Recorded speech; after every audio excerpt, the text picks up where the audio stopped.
नमस्कार दोस्तों, आप देखना शुरू कर चुके हैं इंडिया ऑफ ड्रीम्स, ताकि लोकतंत्र जिंदा रहे।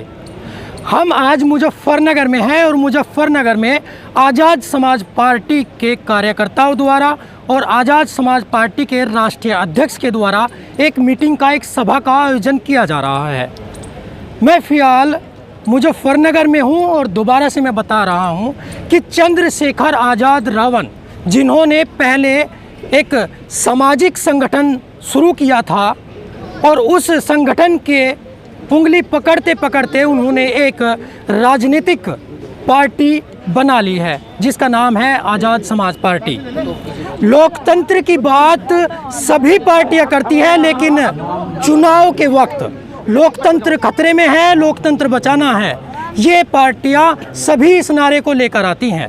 लेकिन बस चुनावी समय में, जब चुनावी माहौल आ जाता है, इस तरह के लोक लुभावने सपने जनता को दिखाए जाते हैं कि हमारी पार्टियां ये करेगी, वो करेगी, आपके हक अधिकारों की लड़ाई लड़ेगी। लेकिन वास्तव में यदि ऐसा नेता देखने को मिलता है जिसने मात्र 4 सालों में इतनी सिंपैथी और इतना जनसमूह अपने साथ जुटा लिया है, वो है चंद्रशेखर आज़ाद रावण।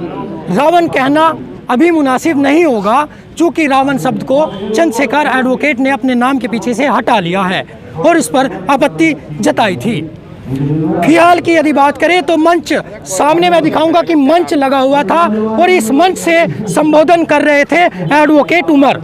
एडवोकेट उमर ने कई सारे सवाल ऐसे बोले, ऐसा हमला किया समाजवादी पार्टी और बीजेपी पर, जिनको लेकर हम उनसे बात करने के लिए मजबूर हो गए।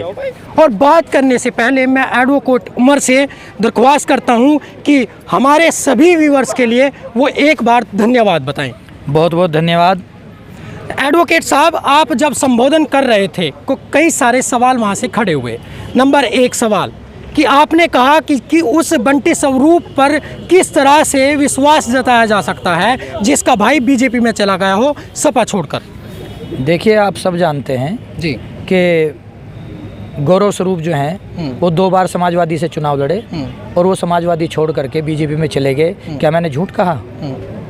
नहीं, चले तो गए हैं, लेकिन आपका सवाल ये था, आपने ये बोला है कि क्या खबर, क्या पता जीतने के बाद बंटी स्वरूप भी बीजेपी में चला जाए। अरे साहब, जिसका बड़ा भाई जो 2 बार विधानसभा का चुनाव इसी शहर सीट से लड़े, यानी जब जिसका वो बुजुर्गों से सुना है, बड़ों ने निकाली कार और छोटों ने उतारी पार, तो मैंने कौन सा गलत कहा साहब? आप आज़ाद समाज पार्टी के मंच पर थे जी, और आज आप आज़ाद समाज पार्टी के लिए वोट मांग रहे हैं जी, ये सच है?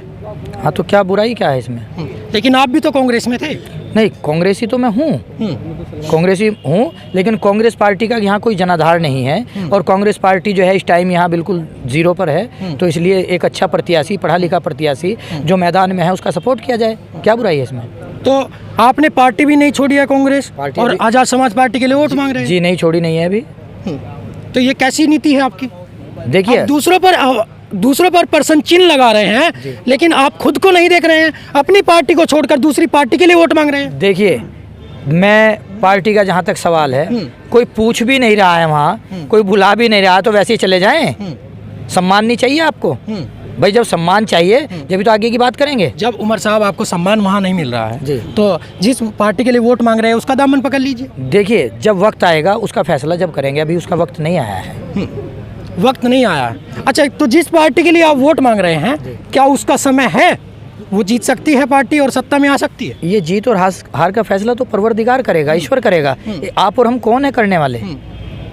जी, आप और हम नहीं कर सकते हैं। जनता तो कर सकती है। हाँ, जनता करेगी। क्या लगता है, जनता साथ है? देखिए, जनता का अपना मन है, उसमें मेरी तो कोई वो है नहीं। भाई, हर इंसान का अपील करने का अधिकार है, अपील करना चाहिए, अपनी बात कहनी चाहिए। बिल्कुल ठीक। अब रही बात जनता जनार्दन की, तो जनता जनार्दन है, वो अपना फैसला खुद लेगी। ठीक। अच्छा, एक सवाल और मेरा कि आपने मंच से कहा कि मुस्लिमों को अब इख्तियार कर लेना चाहिए वो रास्ता जिस पर उनकी उन्नति हो सके, जिस रास्ते पर चलकर वो आगे बढ़ सके। कौन सा रास्ता है आपके हिसाब से? देखिए, हमारे दलित भाई और मुस्लिम भाई जब तक एक जगह नहीं आएंगे, जब तक जो है मुसलमानों का, हरिजनों का, दलित भाइयों का उद्धार होने वाला नहीं है। आपका रोना कब जाएगा? ये आप जब चुनाव आते हैं तमाम राजनीतिक पार्टियां दांव खेलने लगती है मुस्लिमों पर, और मुस्लिम उसी वक्त याद आ जाते हैं, बाद में कहाँ जाते हैं मुस्लिम। देखिए, मैं आपको बता दूं, मैं आज की बात नहीं कर रहा हूं। सच्चर कमेटी की रिपोर्ट और रंगनाथ मिश्र की रिपोर्ट ये पहले से साबित कर चुकी है कि यहाँ अल्पसंख्यक समाज की हैसियत क्या है।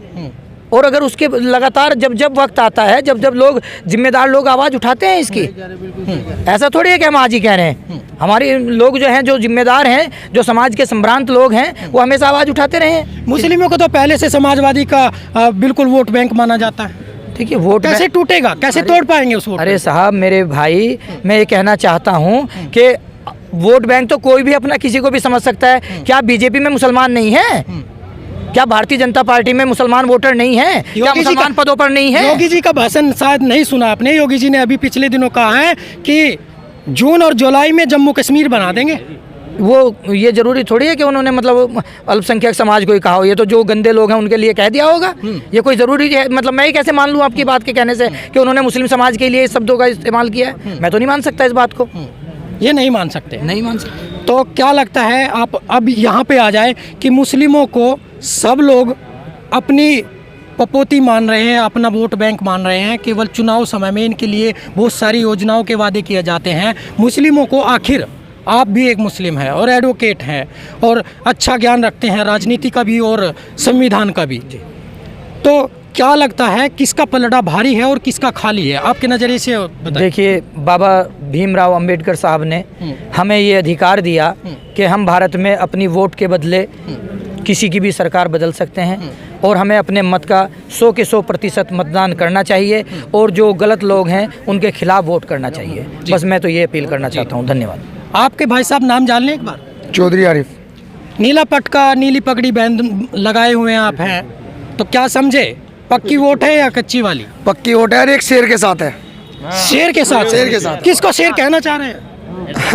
आजाद समाज पार्टी के भीमराव के जो चंद्रशेखर भाई है वे शेर है, शेर और है। ये जनता सब शेर है। अच्छा, अरे वो बार बार तो जेल चले जाते हैं भाई। मेरे भाई, जेल भी तो वही जाता है जो ऊंचाइयों से लड़ना चाहता है, जो संघर्ष करता है। शेर को संघर्ष तो बंद कर रखा है। जी जी, छोड़ नहीं रहे ना वे भी। शेर को पिंजरे में तो बंद कर रहे हैं वे, खुला तो नहीं छोड़ रहे ना वे। शेर होगा जब तो पिंजरे में बंद करेंगे वे। अच्छा एक बात बताइए, जय भीम और जय मीम का सहारा चंद्रशेखर ले रहे हैं और पहले से ये पर्सन चिन्ह उन पर लग रहा है। जय भीम और जय मीम यानी दलित और मुस्लिम का गठजोड़, वो सोच रहे हैं अपने साथ में। लेकिन इसी को लेकर भाजपा और अन्य पार्टियां, मैं विशेष भाजपा को नहीं कह रहा हूं, अन्य राजनीतिक पार्टियां उन पर ये तंज कसती हैं कि जय भीम और जय मीम को साथ लेकर चल रहे हैं, ज़्यादा दिनों तक नाव नहीं चलने वाली। देखो, उनकी सोच है। अगर वे सोचते हैं कि मुस्लिम समाज के भाई ज़्यादा दिन नहीं चल पाएगा तो उनकी गलतफहमी है। ये शेर मैदान में उतर चुका है और इंशाल्लाह लगभग 5 साल तय करेंगे। अभी तो शेर आया है, अभी तो पिक्चर बाकी है मेरे दोस्त।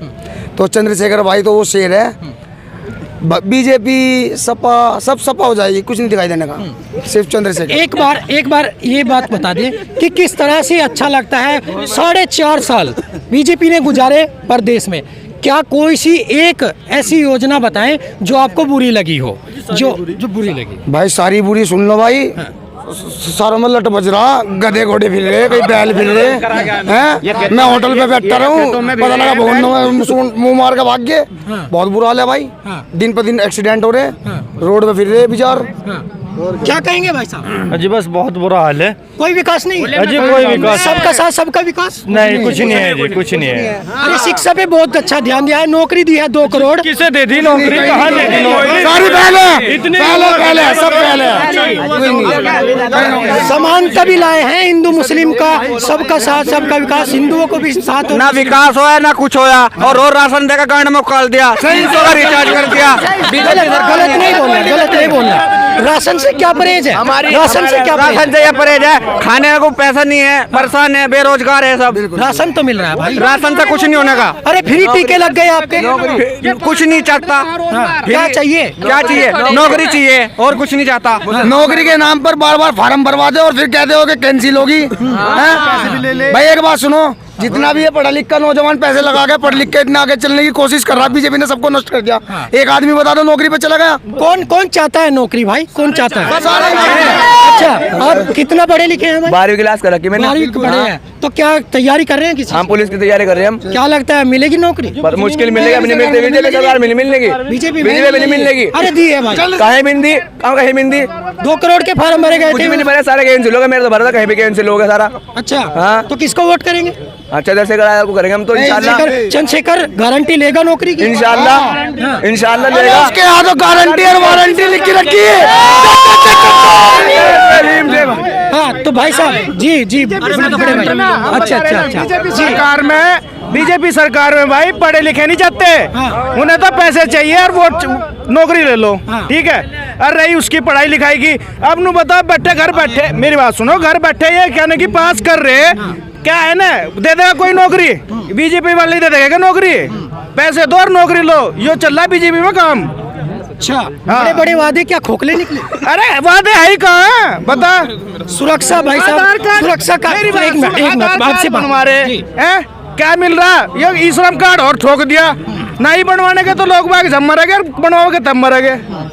जी बताओ। ई श्रम कार्ड से भी दिक्कत है। हाँ, दिक्कत ही तो है ही। सारे जागतों को मजदूर बना दिया उसने, श्रम कार्ड बनवा के। अरे पैसे तो आ रहे हैं ना, एक घंटा आ रहा है हमारा, देख ले श्रम कार्ड के, देख रुपए भेजे उन्होंने 2,400। योगी जी तो कह रहे हैं, मोदी जी तो कह रहे हैं, कॉन्फ्रेंस। हाँ जी हाँ, कोड वो उसके कहने, उनने कह दिया कि मैं तो पाकिस्तान में जाकर हक आया, तो वो आगे आया जाके। ऐसा थोड़ा ही ना हो एक रहे। तो क्या लगता है, सुरक्षा मिली है प्रदेश में? कुछ नहीं मिला, सुरक्षा तो मिली है, लेकिन मसला है जो 100 रुपए में काम हुआ था 500 में है, जो 500 में होता 5000 में हुए। प्रशासन में भी कहीं में भी चले जाओ, कोई से ऑफिस में चले जाओ, कोई से दफ्तर में चले जाओ, तुम जो 100 रुपए में काम हुआ था 500 रुपए में हुए। अच्छा, हाँ, तो लुटाई डकैत तो वहाँ हो गए, ये डकैत तो हट गए। जो सड़कों के थे वे तो खत्म हो गए, लेकिन दफ्तरों में हो गए, दफ्तरों में बन गए, ठगी हो रही है दफ्तरों के अंदर। तो अब की बार लोगों ने नया दामन और नई पार्टी ज्वाइन कर ली। हाँ, नई दामन नई पार्टी, चंद्रशेखर आजाद भाई आएंगे जी। और इंसाफ दिलाएंगे हाँ प्रजा को। हाँ, तो चंद्रशेखर कभी कहीं गिरफ्तार होते हैं, कभी कहीं गिरफ्तार होते हैं, वो तो अधिकतर जेलों में रहेंगे यदि विधायक बन गए। जब उनके हाथ में पावर आएगी तो फिर जेल में क्यों जाएंगे? जब उनके हाथ पावर, सत्ता कब जाने के लिए चंद्रशेखर मैदान में है। जी, वो तो आएगी जब प्रजा देगी उनको सत्ता। भाई सत्ता देना तो प्रजा का काम है। कभी सब बच्चों को जेल भेज दे? नहीं, ऐसा नहीं होगा। ऐसा नहीं बहुत होगा। सज्जन आदमी है, अच्छे आदमी है, बहादुर आदमी है। एक नौजवान हमारे साथ में कुछ कह रहे हैं, ई श्रम के बारे में कुछ मैं ये कहना चाह रहा था, जो ई श्रम कार्ड की आपने बात करी है ना, उत्तर प्रदेश सरकार ने जो सभी के लिए ई श्रम कार्ड बनवाए हैं, फ्री बनवाए हैं, लेकिन जो बने हैं वो पैसों के लिए बने हैं। उसमें कारण ये रहा है, जितने भी अब तक 20 लाख से ज़्यादा ई श्रम कार्ड बन चुके हैं, और ई श्रम कार्ड में जितने भी बैंक खाते हैं, क्योंकि बैंक खाते के बिना बना नहीं है, हर महीने 1 रुपया हर बैंक खाते से कटेगा। तो उत्तर प्रदेश सरकार के खाते में तो 20 लाख एक महीने में चले गए, एक महीने में 20 लाख चले गए, तो कितने हो गए फिर 12 महीने में कितने हो जाते हैं? 12 दूनी 24, 2 करोड़ से ज़्यादा रुपए तो खाते में वैसे चले गए। तो 1-1 रुपया करके बैंक से ले लिया तो सरकार खाते तो वैसे भर के श्रम कार्ड बना, तो क्या आसान कर दे किसी पे? बताओ, इतने पैसे हमारे से ऐसे लूट रहे हैं। ऐसी नीति पहले लेके भी तो नहीं आए ना कोई तो सरकार। ऐसी नीति चाहिए नहीं ना भाई। और क्या चाहिए भाई रोजगार चाहिए, काम चाहिए, एजुकेशन चाहिए। अगर एजुकेशन होगी ना हमारे पास, अच्छी एजुकेशन है तो रोजगार। स्कूल खुले तो हैं, कहाँ खुले हैं? कहाँ खुले हैं? मेरी बात सुनो, जहाँ आप खड़े हो ना, ग्रामीण क्षेत्र का एरिया है, ग्रामीण क्षेत्र का एरिया है। यहाँ पे ऐसे परिवार है जिनके घर में एंड्रॉइड फोन नहीं है, मोबाइल नहीं है, ऑनलाइन पढ़ाई करा रहे, कैसे कर लेंगे बच्चे? माता पिता उनके 20वीं सदी गए, 19वीं सदी गए, वो ऐसे अनपढ़ है, बच्चों कैसे पढ़ा लेंगे ऑनलाइन? बच्चे भी इतने समझदार नहीं है, 5वीं 6वीं 8वीं के वो पढ़ लेंगे? मैथमेटिक्स या इंग्लिश आती है, नहीं पढ़ पाते, वो ऑनलाइन क्यों पढ़ा दिए गए हैं? बताओ, स्कूल खाली कोरोना था भाई साहब, बीमारी से बचाना पड़ता। मेरी बात सुनो, कोरोना चुनाव के टाइम पे आ जाता है। अभी देखना, चुनाव चल रहे हैं, अभी भीड़ लग गई, चुनाव खत्म हो, कोरोना ले आएंगे। इन्हें पता है अभी इलेक्शन कराने हैं, चुनाव होते सारे एकदम लॉकडाउन लगेगा, फिर शिक्षा खत्म हो गई। 2 साल से जो भर्ती आ रही थी, सारी भर्ती कैंसिल कर दी। हमारी उम्र निकलती जा रही, इसको जिम्मेदार कौन है? कौन है इसका जिम्मेदार? हमारे 2 साल बचे थे, अब हम नौकरी नहीं लगेगा, हम मजदूरी करेंगे, इसका जिम्मेदार कौन है? हमारी तो उम्र निकल गई ना भाई।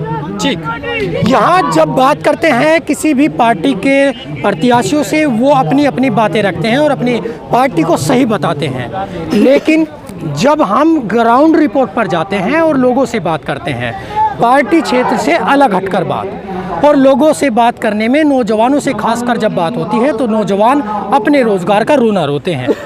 खासा नौजवानों को नुकसान हुआ है पिछले कई सालों में, जब से बीजेपी की सरकार सत्ता में आई थी प्रदेश में। प्रदेश में यदि उत्तर प्रदेश की बात करें तो उत्तर प्रदेश में नौजवानों का रोना ये है कि हमको रोज़गार नहीं मिला, और इसी के कारण सबसे ज़्यादा बीजेपी से जो वोट बैंक हट रहा है वो नौजवान है। और अब नौजवान का साथ देने के लिए यहाँ पर ये लोग जो मेरे पीछे आप देख रहे हैं, ये लोग आज़ाद समाज पार्टी का दामन थाम रहे हैं, उसको सपोर्ट कर रहे हैं और चंद्रशेखर आज़ाद को अब की बार प्रदेश का मुख्यमंत्री बनते हुए देख रहे हैं।